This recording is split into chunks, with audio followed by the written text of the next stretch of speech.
I'm back. And so are some of you, which is great. I know this isn't everyone. I know other people are still making their way back. How's the coffee, by the way? Good? Okay. I'm going to have a cup then during this panel. I better hurry. Are they really?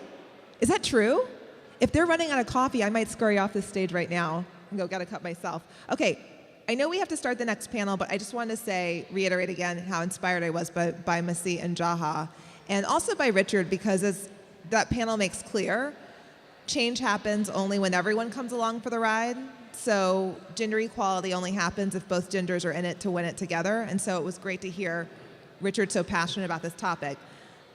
I just want to read a couple of tweets from other people who are talking about what they stand for today and who have been inspired by our discussion so far. Someone tweeted, "I stand for successful education opportunities for all." All was underlined, emphasis on all, which is awesome. Joe says he stands for civility and justice. Someone else tweeted, "I stand for animals and protecting our endangered species," which is a perfect segue into our next panel. Christopher Swain swam in the U.S.'s most polluted waters to draw international attention to the state of our world's waterways, and he did. Céline Cousteau is not just the granddaughter of the legendary Jacques Cousteau, but as the director of cost-centric productions, she makes sure we all hear important stories about our oceans and the environment. She's using her artistic lens to bring about social change. And as the founder of Turning Green, Erin Schrode took her message of conservation from her community to the campaign trail as a candidate for Congress. They will be interviewed by David Schwab Abel of the Boston Globe. Please help me welcome the panel, I Stand for the Environment. And if we don't give them a warm welcome, I'm going to start singing, and none of you want that. So let's really give them a warm welcome. Woo! I'm David Abel, and I will be hosting this illustrious panel here with some wonderful folks. I think we're going to start off with what the theme of this festival is, which is those willing to stand up for their ideals despite what the law might be, despite what the authority in power might be. And my question for each of you guys is, can you provide an example of how you had to sacrifice something for what you believe to be for the greater good, how you had to defy conventions, authority, or the law? And we'll start with Erin, we'll go down. Absolutely, I'm delighted to be here. I love that theme, I stand for. And we started Turning Green when I was 13 years old. If I knew then what I know now, I would never have gone up against a multi-billion-dollar beauty industry. For us, it was all rooted in public health. Marin County, where I'm born and raised, had the highest... Can everybody hear her? Can you hear me? I think... Turn up the volume? Can you hear me now? Okay, good. Marin County, where I'm born and raised in Northern California, had the highest breast, prostate, and melanoma cancer rates in the world. And nothing correlated, and we started looking at lifestyle choices. And at the same time, a study came out that linked the ingredients in personal care products to cancer, birth defects, and reproductive harm. And that didn't equate in my 13-year-old head. I thought someone was looking out for my health and well-being. I thought there was some governing body legislating this, and it was a rude awakening to find out that wasn't the case. To mount a campaign as a bunch of ragtag teenagers against one of the most powerful multi-billion-dollar industries in our country and the world makes no sense. But that's the beauty and the naivete of youth. And I think, again, I saw that echoed this year running for Congress, a 24-year-old woman announcing a campaign for Congress with no prior experience in political office, running against an incumbent without millions of dollars, no pedigree. But this idea, if not us, who, if not now, when, you have to stand up and you shake it up and you cause people to think differently and you become that catalyst for change. Tell us a couple of the lessons that you might have learned by the sordid business of running for Congress. What are some of the things that were unexpected in your campaign? this is gonna sound naive now, but I really expected it to be a clean contest. I expected people to give me a chance. Doors were quite literally and figuratively slammed in my face. This system is so set up to protect the establishment and to maintain the status quo, and I was ruffling feathers. I also ran against an incumbent of the same party, and that is sacrosanct. That is something that you don't do. And just to see, yes, we had community support. Yes, 24-year-old running for Congress makes national headlines. We had the media, but absolutely no support from any political party, any entity, any establishment. And the discrimination in our country right now, the way in which the national rhetoric has become so directed at fueling hate speech. And I, as a young person, as a woman, for so many different categories, was targeted. I mean, death threats, despicable, pure evil language without any basis, not on my role as an environmentalist, just on my role, my identity. And just one more question on the subject of running for Congress. How did you invoke the environment and environmental issues in your campaign? So we had 4 key pillars of our campaign, and the first one, and I don't just say it first, but for me it's my heart and soul, was around environmental and public health. Talking about that as the starting point for all of our policies. And the public health point comes from why we started Turning Green, around toxicities, around the chemical exposure, the burdens for our bodies and in the planet right now that are mounting, that are escalating. And environment, not just talking about climate change and mitigating risk or preparing for a changing climate, but actually what we can do right now to reverse that degradation. And when you break down these massive issues for people on a very human individual level and on this massive global scale of one of the most incomprehensible looming issues we face, suddenly people feel empowered. But for me, we got one planet and one body, and it starts there. Thank you. Christopher. So I think that there's a public external answer to that question for me, and then there's a more personal internal answer.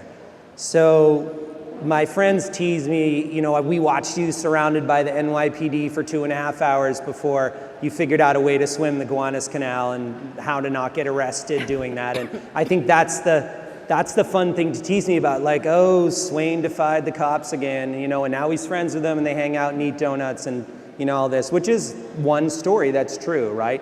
Yes, I end up making friends with all the people who want to arrest me, and that's a fun part of my job. And, I guess in the spirit of Antigone, I sort of defied the state, but I think for me, it's the internal stuff that's trickier terrain. My dad was a successful lawyer who went to Yale, and although he would be so upset that I'm saying this, he wanted me to do the exact same thing. He never really voiced that, right? It wasn't a good idea that I went to Wesleyan. It wasn't a good idea that I decided I want to work on these environmental issues. I grew up hearing things like, we all have things we want to do, but there are things we have to do. And we need to make choices. So I think the voices in our heads that go back to our parents and the people we were raised around are powerful. So probably the first transgression for me was breaking out past that. I don't mean overcoming my father, like a psychological thing so much as I had to admit that there was part of me that was willing to put my life on the line and go in a direction that was, at least at the outset, entirely unvalidated by the people close to me.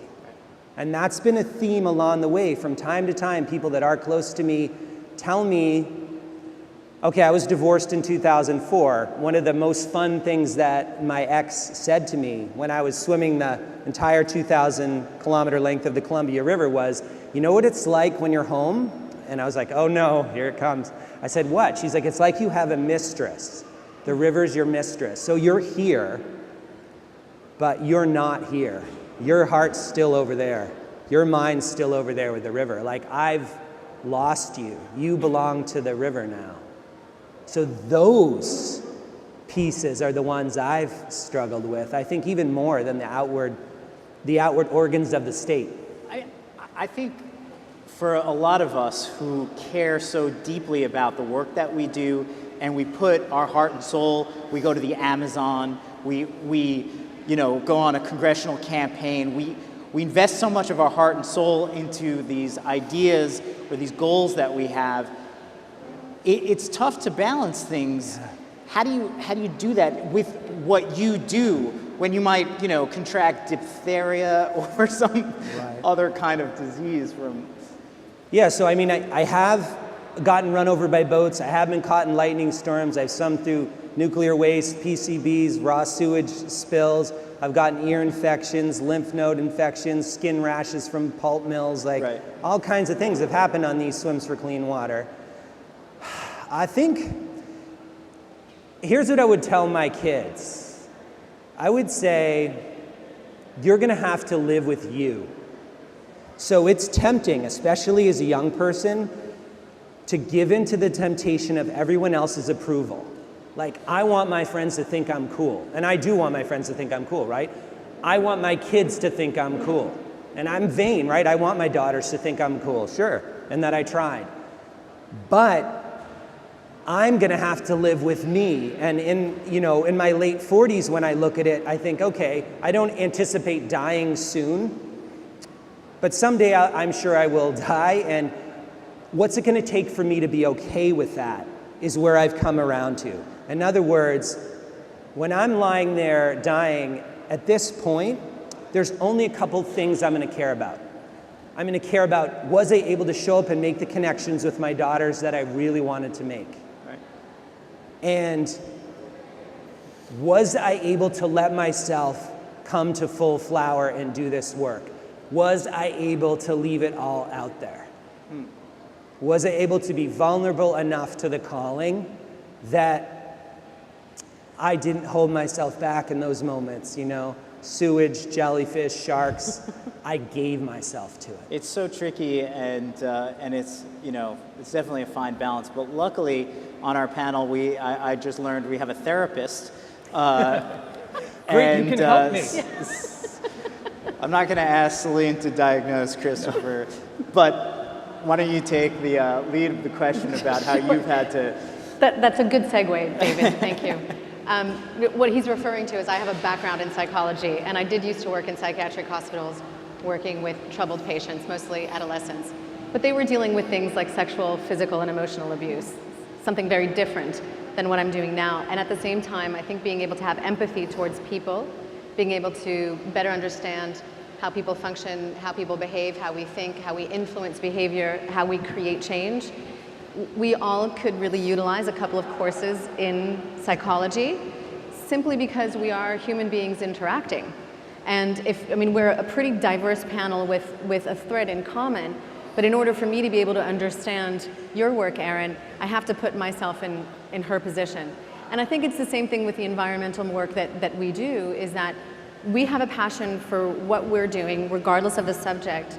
In my case, I'm working with indigenous tribes in the Brazilian Amazon who asked me to tell their story to the world. I wake up every morning knowing what my purpose is. It is such a tremendous privilege to have that. I wake up and I don't doubt what I'm doing and why I'm doing it. I understand that I have a reason for working as hard and as much as I do. But alluding to the balance side of things, it is very difficult, and I think for anybody, regardless of profession, to find the equilibrium between being so focused on your work, whether you're a banker, a hedge fund manager, a venture capitalist, a dentist, whatever it is, and then finding balance in your personal life with family, and then with yourself. My one luxury is I don't create time for myself, and the moments that I have are that 20-minute massage at the Express Spa in an airport. So creating the balance is really hard when you're driven by your passion, you're driven by purpose, but to not do it is unhealthy for anybody, no matter what your cause is. Right. Because if you don't find moments to re-energize, you're going to deplete your resources much faster. It's the same thing as our ecosystem. Our bodies are made up of resources. And just coming back to the question that I originally asked, and I know we got a little ways from that, but how have you personally confronted authority or dealt with with issues? we're not going to get into the father figure issues that maybe Later. That's a whole other panel. That would be a whole Not other for interesting today. panel. I would the love daddy to have. issues panel. We're going to host that panel next, but. I would say most of all, the difficulties for me have, well, they've been actually several, but one, I carry a family name, and that name comes with a lot of assumptions. And so I first need to address the assumptions and the public perception and expectations. So typically, when I do a public talk, I'll start with oceans. And I'll show a little bit of my family, a little bit of oceans, and then I take people on a journey to the Amazon and reconnect them with people, because at the core of what I do is the human story. So it's a very personal challenge. It's not a massive one, but it certainly is one that needs to be addressed. And I think expectations, we all face expectations. As far as confronting perhaps adverse reactions to the kind of work I do, I often find myself in environmental or conservation conversations, conferences, and events around the world, or get invited as a public speaker because of what I do. So I actually put myself in the cross-sector conversation more often, because it's those people that I need to talk to. I'm not, at home it's different. I'm a very passionate person. I probably have Latin roots somewhere. And with my friends, I let sort of my energy come out in many different ways. But when I have somebody who runs an oil company in the Amazon in front of me, I need to get the information from that person, and therefore I can't be on the attack. So this is where I use my psychology, is I have somebody in front of me who does not care about the environment or human life, in this case in the Amazon. I need to get information from that person, and it's manipulative. You manipulate conversation so you get that person to address your question, and they tell their own truth. They take their own mask off. It's just a question. Interviewees is the same thing. How can you get that kind of information? So I'm not a confrontational person when it comes to adverse situations. Great. Thank you. So we'll take this conversation back to sort of the heart of what this panel is supposed to be about, the environment. And I'm a reporter who covers climate change, and I often get all kinds of interesting, to say the least, emails from skeptics who say that climate change is a myth or a hoax, and that we shouldn't waste taxpayer money trying to address it. For me, I try to respond by providing basic facts, whether it's a graph that shows the drastic increase in carbon emissions or the projected rates of sea level rise, but that is often looked at or dismissed as some kind of propaganda.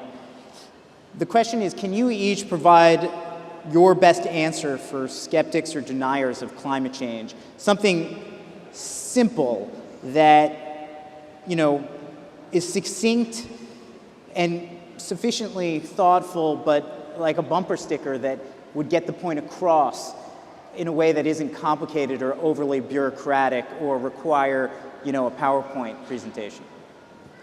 This is overly simplified. However, I found it has some success. Climate change is happening. Climate change is real. I think where we see it being debated is the degree to which it is influenced by man-made activities. You cannot deny that we are facing the highest temperatures in history. These sorts of graphs are happening. People say, yeah, we're just going through a phase. Fine. Consider addressing climate change and insurance policy for yourselves and for our planet. It can't do any harm. We might as well take action. And it's not for the planet. It's to save us here on Earth. That's my succinct reaction. So two reactions. Just a quick follow-up. Had you sort of put that out there on the campaign trail? Did that resonate? No, I put that out there a lot. I ran for Congress in Northern California. There are not a lot of climate skeptics in my backyard. But out there in general, and it's like the precautionary principle around toxicity that I've been preaching to people through my whole life. If it may do harm and there is a better way, why not go there? Why not err on the side of precaution? My first response is to remember my grandmother on my mother's side who worked in mental health, who said, sometimes people's beliefs get into these things that they used to like to refer to in the clinic as logic-tight compartments. And things like racism fit really nicely in there. It doesn't matter what you say, you can't reason with them, so don't spend a lot of time on it, right? You're not gonna turn the climate change denier around. So that's my first response to it. My second response to it is just to say that the changes in the climate exist independent of your denial. The planet's getting dirtier, the planet's getting hotter, the planet's getting more crowded, the planet's gonna survive. Whether we can live here is an entirely open question after a certain point. So you might, wanna start thinking about making some plans, whatever, right? In between your denial time. How about 15 minutes every hour when you're not, right? So. Good. Thanks, Céline. Well, that reminds me of, and just to follow up on that, we are the only species that has a choice to not go extinct. And that choice is a really important one. So do we choose to pollute our oceans with plastic, deplete our fisheries, destroy our environment?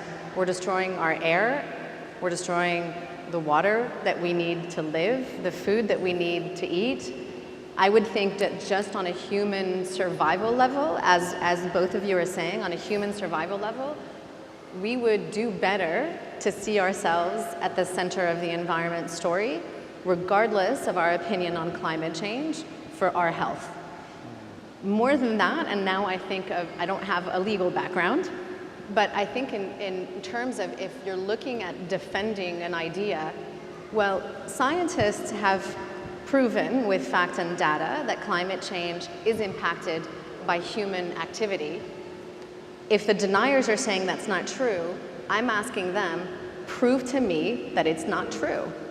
Why are we not reversing the situation and saying, let's stop defending ourselves, let's be on the offensive and ask those deniers, prove to me that climate change is not at all impacted by human beings, and I do want the data.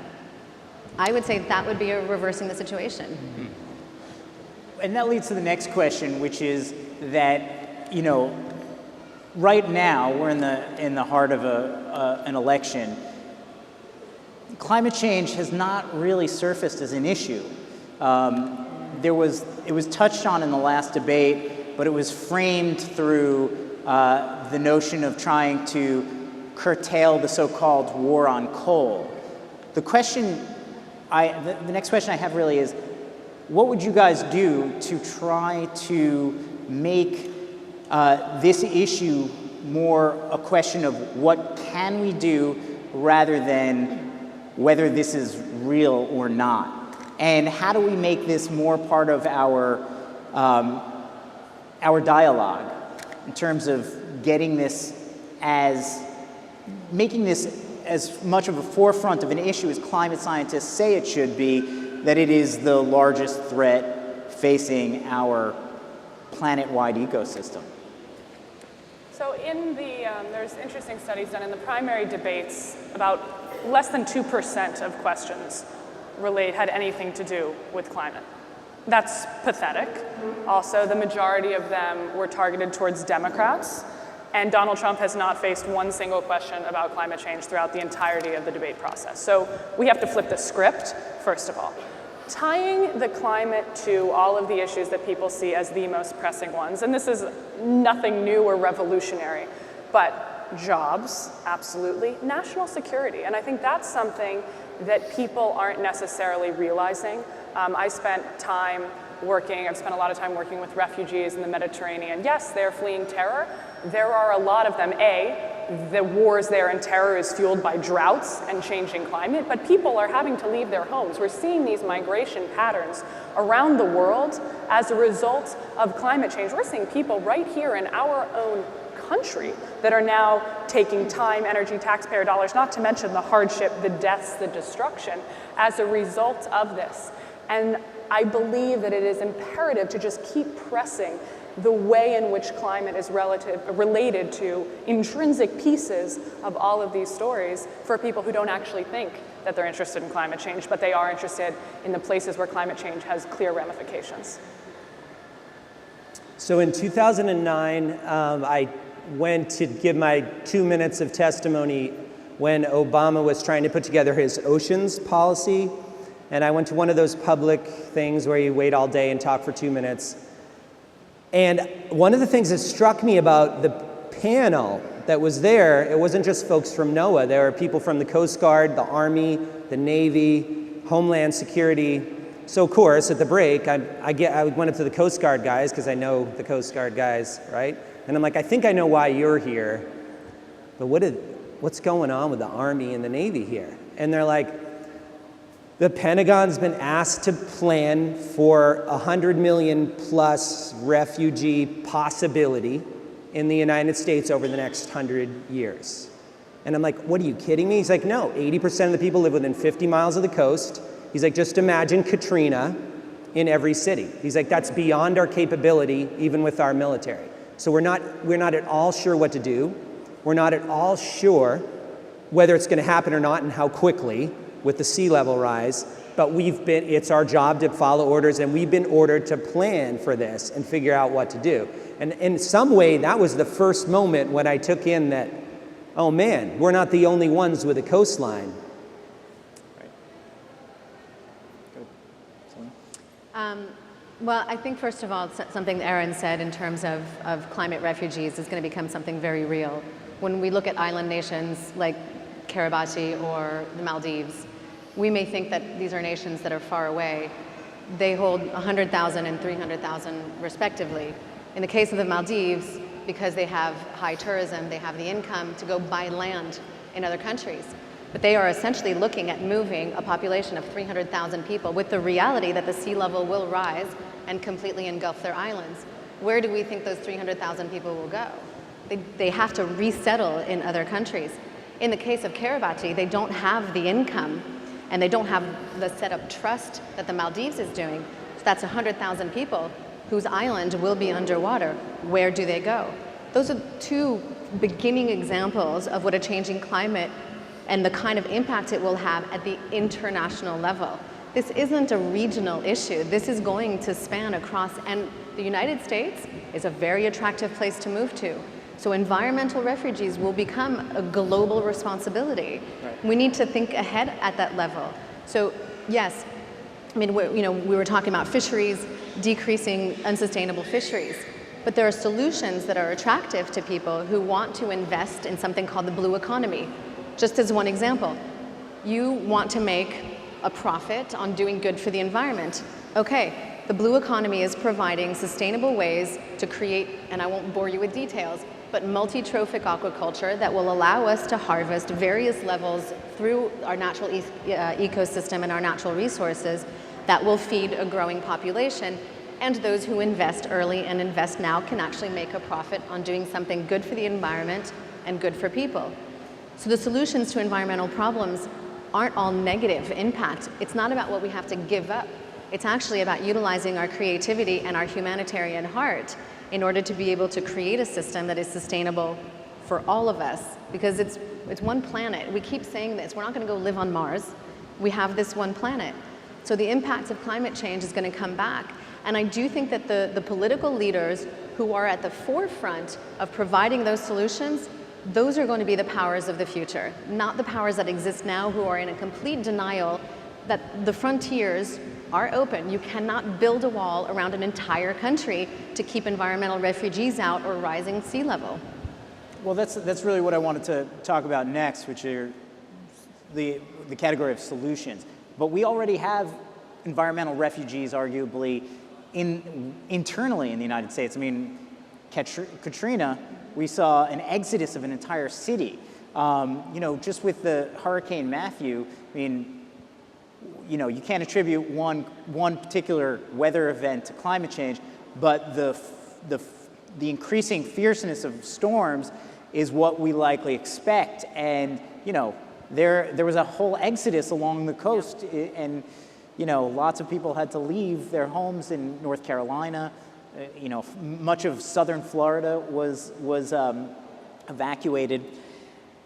The question I have is this: that the issues of climate change and environmental awareness often get bogged down in, well, what can we really do about it? Like, it's one thing to sort of get on the steeple and sort of cry out, be the town crier for change and for the problem. But in your individual experiences, and given that you are each sort of really powerful, outspoken advocates for these kinds of issues, what do you tell people who feel overwhelmed and feel like there's nothing that they can really do? What can the people in this audience do practically? What do you do to change your behavior so that ultimately it instills a sort of collective response? And the second part of that question is, what should we be doing nationally or internationally beyond the Paris Climate Accord, beyond the clean power plan that the Obama administration has put forth, beyond promoting solar and wind, and other renewable forms of energy? So this is what I've devoted the past decade of my life to. We started Turning Green, we'll be 12 in January. And it was around flipping that, not making it doom and gloom, making it solutions oriented, offering people something positive to grab hold of, especially from a young age. What can I do as a teenager to fix the melting polar ice caps? We see images of poor polar bears. I can't take my house off the grid. I don't own a house. You can't even influence a purchasing decision, and you just want to sort of crumble in this state of apathy. And so we broke it down into lifestyle choices, and we do it with a number of programs. We do it with a 30-day Eco Lifestyle Challenge happening now, and every day has a different theme: energy and water and organic and body. So it gives people a chance to just get their feet wet and see what sticks. For me, the things that I talk about very frequently, I eat a plant-based diet. I eat a plant-based diet. I'm vegan. That is the single largest impact you can have as one individual to reduce your footprint on the planet. And that doesn't mean that everyone needs to go 100% vegan tomorrow, but being conscious of where your food comes from, your water footprint, your energy footprint is not what you use in your house or at your office. It's everything that goes in to the products you buy and the food that you eat. And that is a very, very simple step that all of us can take. We eat 3 times a day, 6 times a day, and making those choices in a more effective way. Waste is one. We have a massive waste crisis in our country and in our world. When something is away, it's not away. It goes somewhere. Every piece of plastic created is still in existence. So the average American's producing about 4.5 pounds of waste every single day. How can you reduce that consumption? And that's bringing your own, absolutely, but it's a cultural shift to move from disposables to reusables that you can start with as an individual, but you can influence on a larger scale. On a national level, I'm incredibly passionate about soil, about dirt. I believe that the answer lies literally right beneath our feet. I got on soil's the new bottom line. I have puns till the end of time, but this is a way that we can actually sequester carbon. So we have a problem right now. Carbon's not the problem, it's where the carbon is. Atmospheric carbon is the problem. And through soil farming, carbon farming, and techniques, we can actually pull the carbon out of the atmosphere and put it back in the earth where it belongs. It enriches soil. It's better for farmers. France introduced a really aggressive carbon sequestration timeline that they announced just before COP21 last year to take out 0.4% of carbon, but this actually can take it out and put it back where it belongs. And I think we need incentives, tax incentives, legal frameworks to incentivize our farmers here to do just that, with cover crops, with agroforestry, with very simple, rudimentary techniques that are cost effective and have real impact to change our climate in a better direction. Yeah, I have to say I agree. In the larger question of what can we do as a nation, I think what a nation has the power to do is throw their weight around in the marketplace in a way individuals can't. So to the extent that we can incentivize things as a nation, like carbon sequestration or banking or sustainable strategies for pulling that stuff out of there, holding onto it in useful ways, whether it's the bamboo building materials, wherever we're going to do, I think as a nation we have some responsibility to investigate and incentivize those things. But as an individual, I would step back and say this. I mean, if you're sitting here today, it's because you're mildly concerned about the state of the world, looking for a little inspiration perhaps, looking at the overwhelm that goes with being a smart person, with being an educated person, and seeing the mess. And I would submit, as a person who works in this place, it can be depressing and it can be overwhelming. to take in all this information. And by the end of the day today, you'll have a million ideas of things you can do. But I just want to remind you all of something. The world doesn't change because of ideas. This is my opinion, okay? They told me it did in school. The reason people put their lives on the line, the reason people go to extreme lengths to do things, to get things done, once you've picked your issue, the area you want to work on, is because they feel it. So I don't think we have a solutions problem. I think we all know what to do. And I think many of us know the area we want to work in. We have a motivation problem. So another list of 10 things you can do to save the climate isn't what we need. What you need to do is feel in to the terrain of the heart. Motivation shares the same root with the word emotion. People do stuff because they feel it. The reason you'll do anything for your children and your grandchildren is because the depth of emotion you feel for them. You love them, you'll do anything, you'll figure it out later. That's where to go. The reason surfers want to clean up the coastline is that they're sick of getting ear infections and they love to surf. The reason I want to try to slow down the changing climate and find a solution is I've got 2 daughters who are going to have to live here after the ice melts. So I'd remind you, when you're overwhelmed and full of ideas and not sure where to begin in the place where you have the strongest feelings, because that is what drives change. That is what can get you to put your life on the line. It's not the stuff that catches your eye, and there'll be ideas all day long that are going to catch your eye. It's what catches your heart. Which of these places that you could work on would you be willing to put everything on the line for? I'd say start there. Well, yeah. Bravo, Christopher. I think the conclusion to this is that a combination of the 2 things is necessary, that there are very tangible actions to take, but they only matter if you implement them. And we are plenty educated and informed in this room specifically, but as in general in this society, to know what it is that we have to do. But being able to carry it through is important. And I 100% agree with you, Christopher, that the motivation comes from the gut and the heart. We have 3 brains, and our modern society gets stuck in this one, the intellectual brain, when we instinctively know what we need to do. I work a lot with indigenous tribes in the Amazon, and one of the things that I talk about is the fact that they inherently know how to live in complete balance with their ecosystem. Why? Because there's no other way. We've now moved so far away from that understanding because of our incredible intelligence and creativity that we have come back full circle, and we have given all of this terminology, sustainable development, renewable energy. We've come back full circle to something we instinctually knew we had to do for our survival. That's going back to the gut. So I think what you're saying is really right. If we can reconnect with the idea that our heart and our gut are just as important drivers of our behavior and our understanding as our mind, then we will actually be implicitly doing the right things. I think also in a very tangible way, I'm a staunch supporter of small grassroots organizations who are doing very focused work in certain regions of the world. And I really feel that if there is a place that you're passionate about, follow through with that passion, pick a subject, and enable those people to continue doing the work that they do, because they are out there every single day fighting for the survival of people, a species, or an ecosystem, and they could really use the support. Great.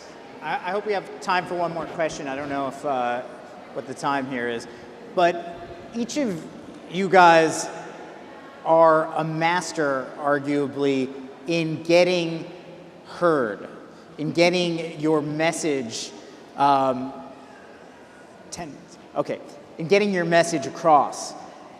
There are a cacophony of voices on the media landscape, in the political landscape, in the educational landscape, where it's sort of hard to get heard.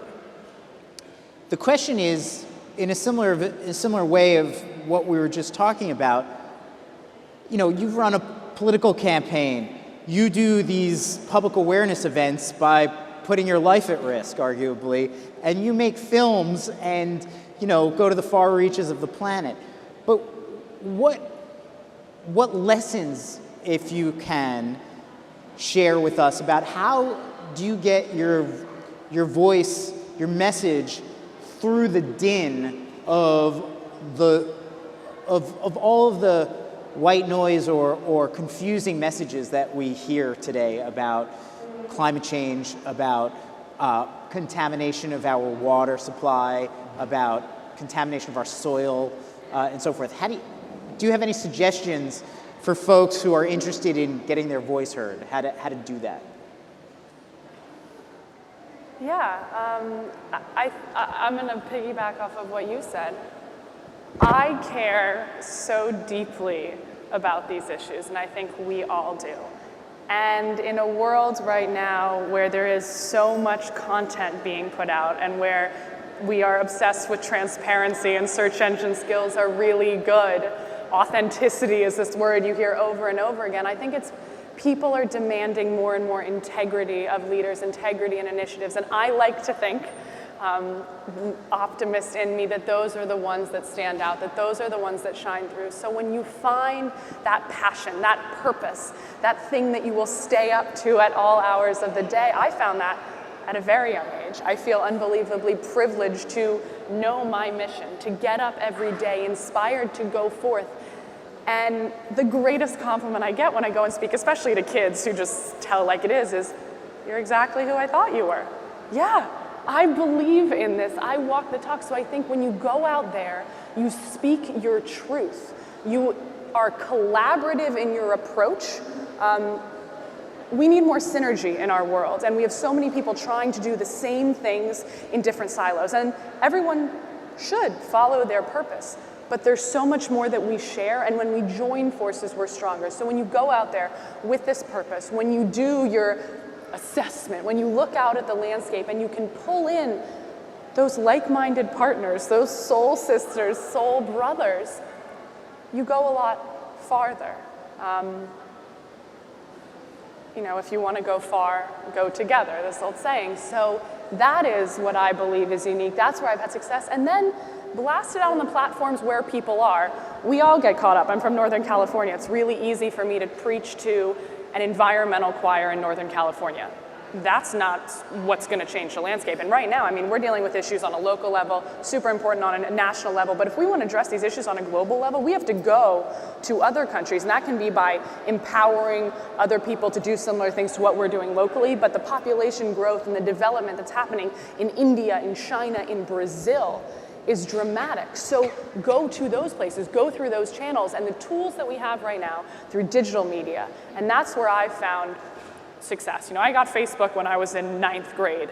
Now Facebook is old school, and Snapchat is where I have the highest engagement with young people, with high school students. And that is the demographic that looks to me and goes, oh, you're in your mid-20s, I want to emulate what you're doing. So really being cognizant of that changing landscape, but staying the course and being firm in your belief not to get knocked down. I cannot do everything, but I can do something. And just because I cannot do everything does not mean I will not do something.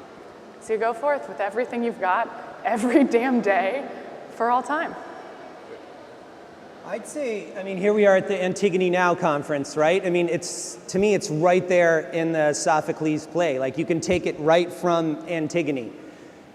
The language everybody understands, even if they don't understand your language, is the language of action. That's where your credibility comes from if you're an activist. You're perceived, if you're involved, physically involved, substantially involved, as having skin in the game.